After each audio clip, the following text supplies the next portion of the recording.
O bahag ang inyong buntot na hindi kayo pwedeng manindigan sa totoo? Alam niyo po, ganyan napahamak ang Israel dahil hindi sila nanindigan sa totoo. Lumayas ang Diyos sa kanila.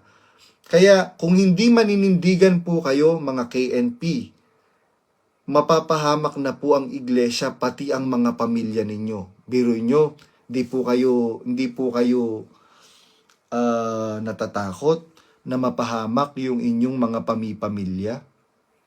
Ngayon, ipapablock ninyo ako dahil ayaw nyong marinig ng mga kapatid yung totoo na nangyayari sa MCGI.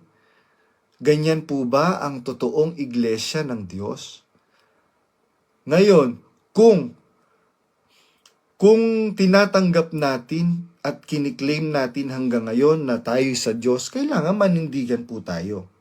Bakit hindi tayo naninindigan? Hanggat si Brad Daniel ay nagsisinungaling sa mga kumakalat na mga picture, mga video na nagtinda talaga ng alak sa mga restaurant ni Brad Eli sa Brazil. Marami pong mga kapatid ang madidismaya.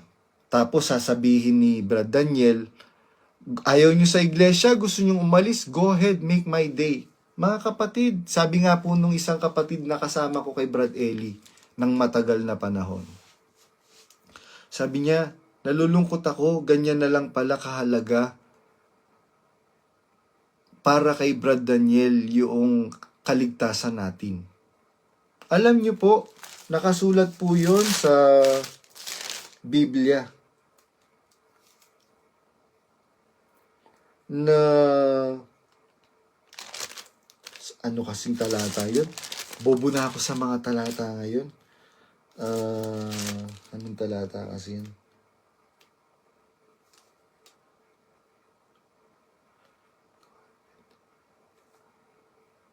Ayun. Nasa Gawa.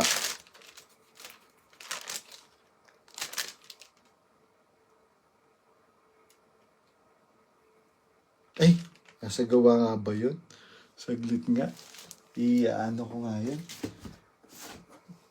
Yung pong talatang sabi ni San Pablo, ingatan ninyo ang inyong sarili at ang buong kawan.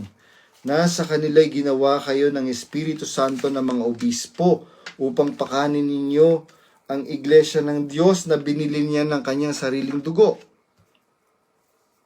Yung pong halaga ng bawat kaluluwa, kasing halaga ng dugo ng Panginoong Jesucristo na bugtong na anak ng Diyos. Kaya nalulungkot ako, sabi po nung kapatid na kasama ko kay Brad Eli, na gano'n na lang pala yung halaga ng kaluluwa natin para kay Brad Daniel. Pagka meron kang tinanong, mamarkahan ka na lumalaban sa aral, sususpindihin ka. Ganun po ba? Sabi nga, utos nga ng Biblia yun Magtanong kayo sa mga saserdote, sa mga tagapag-ingat ng kautusan. Utos ng Biblia yun, utos ng Diyos yun na magtanong. Bakit po ngayon, Brad Daniel, lahat ng mga nagtatanong lang, sinususpindi?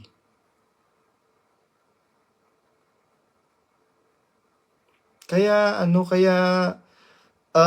ito po hindi ko po laban. Tama yung pinost nung kapatid na talata. Ipaglaban mo ang iyong usap, huwag mong iahayag ang lihim ng iba. Alam niyo po itong laban na ito, hindi ko na po ito laban. Laban ito ng maraming mga kapatid na pamilya na nagsisihinto sa pagdalo sa mga pagkakatipon. Bakit? Biruin niyo po, nakakalungkot na isipin. Yung mga umihinto sa mga pagdalo ng mga pagkakatipon ngayon, pamilya. Pwede po kayong magtanong ngayon. Pwede po kayong magtanong sa mag-send lang po kayo ng comment. Mag-type lang po kayo ng comment kung ano po yung tanong po ninyo. Kaya ayun, nakakalungkot. Ito po ay